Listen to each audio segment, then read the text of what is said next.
বন্ধুরা, ইমিগ্রেন্ট কিচেনের পক্ষ থেকে সবাইকে আন্তরিক শুভেচ্ছা এবং অভিনন্দন। হ্যালো বন্ধুরা, ফিরে এলাম আবারও আপনাদের মাঝে ইমিগ্রেন্ট কিচেন নিয়ে। আশা করছি যে যেখানে আছেন সবাই ভালো আছেন এবং সুস্থ আছেন।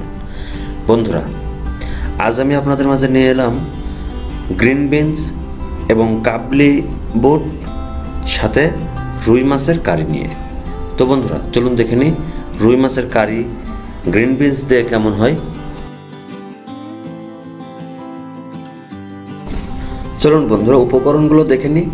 তবে বন্ধুরা প্লিজ, যারা এখন পর্যন্ত আমার চ্যানেলটা সাবস্ক্রাইব করেন নাই তারা অবশ্যই আমার চ্যানেলটা সাবস্ক্রাইব করে দেবেন এবং পাশে থাকা বেল আইকনটি বাজিয়ে দেবেন।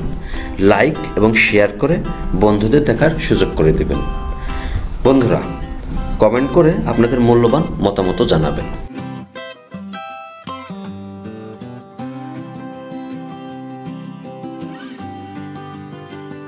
বন্ধুরা, দেখতে পাচ্ছেন আমি কিছু এখানে গ্রিন বিনস নিয়েছি আস্ত। এটা আমি কিন্তু কেটে ছোট ছোট করব। তো চলুন তার আগে আমরা মশলাগুলো তৈরি করে নিই। হ্যাঁ, মশলা আমি বরাবরের মতোই পরিমাণ মতো কাঁচা মরিচ নিয়েছি এবং পেঁয়াজ কেটে নিয়েছি 2টা, পাশাপাশি 4 থেকে 5 কোয়া রসুন চাক চাক করে কেটে নিয়েছি। তো চলুন আমরা গ্রিন বিনসগুলো কেটে নিই। দেখুন বন্ধুরা, আমি কিন্তু খুব বড়ও করি নাই আবার খুব ছোটও করি নাই, ঠিক মিডিয়াম আকারে করে আপনারা গ্রিন বিনসগুলো কেটে নিন। আমি কিন্তু পাশাপাশি কিছু আলু অ্যাড করব এবং আলুগুলো ঠিক ছোটো ছোটো ডোম করে কেটে নিয়েছি। এটাই আমি গ্রিন বিনসের সঙ্গে অ্যাড করে দেব। সাথে কাবলি বুটও যোগ করেছি। তো চলুন আমরা চুলায় যাই রান্না করার জন্য। চুলায় একটা প্যান বসিয়ে দিলাম এবং তাতে তেল দিয়ে দিলাম গরম করার জন্য।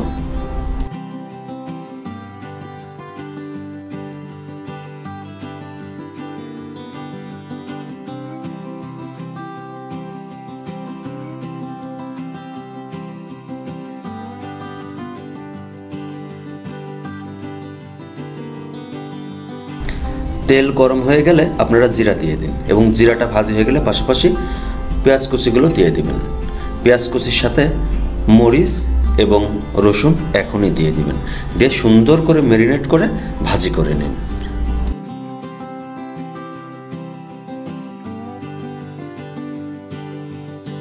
বন্ধুরা, পরিমাণ মতো লবণ অ্যাড করে দিন। লবণ দিয়ে ভালো করে ম্যারিনেট করে নাড় দিতে থাকুন। পেঁয়াজ এবং মরিচটা বাদামি কালার হয়ে ভাজি হয়ে যাবে।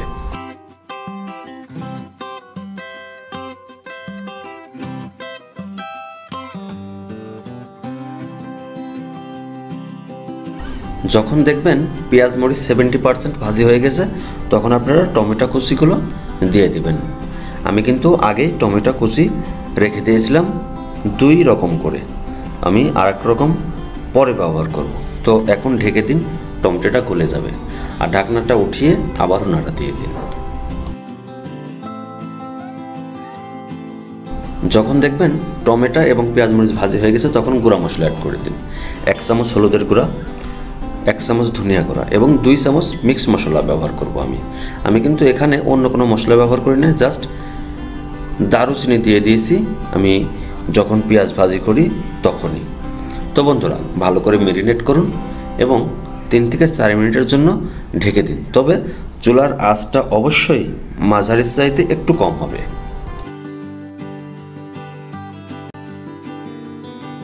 ঢাকনা তুলে দেখবেন আপনার মশলাটা প্রায় কষে এসেছে। এখন আপনারা আলুটা দিয়ে দিতে পারেন এবং আলুটা দিয়ে সুন্দর করে মিক্স করে কষাইতে থাকুন। গ্রিন বিনস এবং ছোলা আমরা পরে ব্যবহার করব, আগে আলুটা হালকা সিদ্ধ করে নেব। তো চলুন আলুটা কষাই নিই সুন্দর করে। বন্ধুরা, আর একটা কথা, আমি যে কাবলি ছোলাটা এখানে অ্যাড করব, সে কাবলি ছোলাটা আমরা 3 থেকে 4 ঘন্টা আগে ভিজিয়ে রেখেছিলাম। আপনারা যদি মনে করেন ভিজিয়ে রাখবো না, তাহলে হালকা গরম পানি করে জ্বালিয়ে সিদ্ধ করে নেবেন, তাহলে ভালো হয়।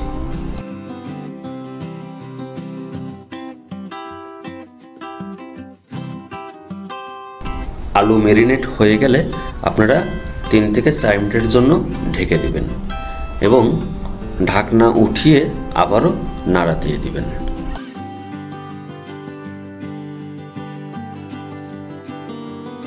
তারপর বন্ধুরা, যখন দেখবেন আপনার আলু কষানো হয়ে গেছে, তখন বুটগুলো দিয়ে দিন এবং পাশাপাশি গ্রিন বিনসও দিয়ে দিবেন।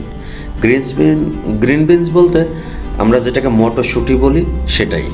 তো বন্ধুরা, এখন গ্রিন বিনস, আলু এবং বুট তিনটাই অ্যাড করে দিয়েছি। সুন্দর করে ম্যারিনেট করুন এবং ঢেকে দিবেন। তো চলুন আমরা যে রুই মাছ দিয়ে রান্না করব রুই মাছের খবরটা নিয়ে আসি।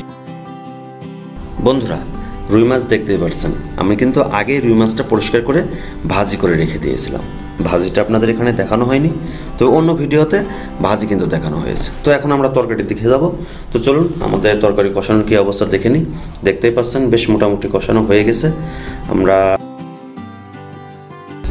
বন্ধুরা, কষানোর সময় আপনারা যদি মনে করেন পানি দেব তাহলে দিতে পারেন হালকা। আমি কিন্তু কিছু পানি অ্যাড করে দিলাম ছোলা বুটটা সিদ্ধ হওয়ার স্বার্থে।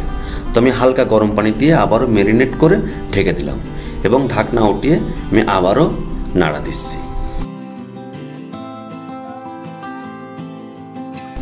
এবার কিন্তু বন্ধুরা আমরা পরিপূর্ণ পানিটা দিয়ে দেব।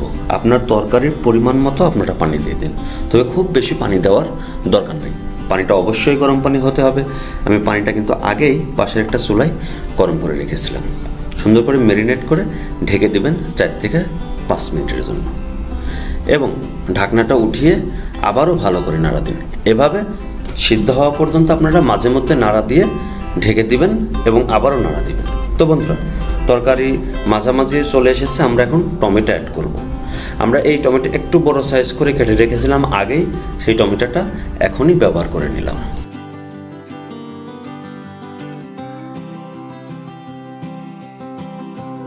এবং ঢেকে দিলাম। ঢেকে দেওয়াটা অবশ্যই 3 থেকে 4 মিনিট। তারপরে টমেটো যখন হালকা নরম হয়ে যাবে তখন আমরা রুই মাছটা অ্যাড করে দেব। তো চলুন বন্ধুরা মাছটা দিয়ে দিই। দেখুন আমি কিন্তু এক এক করে সবগুলো মাছই দিয়ে দিলাম এবং তরকারি দিয়ে এই মাছটা ঢেকে দিলাম।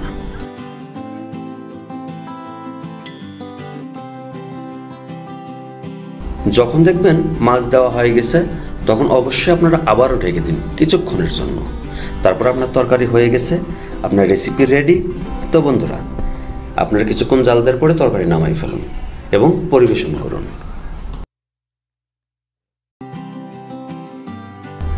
প্রিয় বন্ধুরা, আমার রেসিপি রান্না হয়ে গেল। এখন আমরা পরিবেশন করতে পারি। দেখুন আমি পরিবেশন করে নিছি।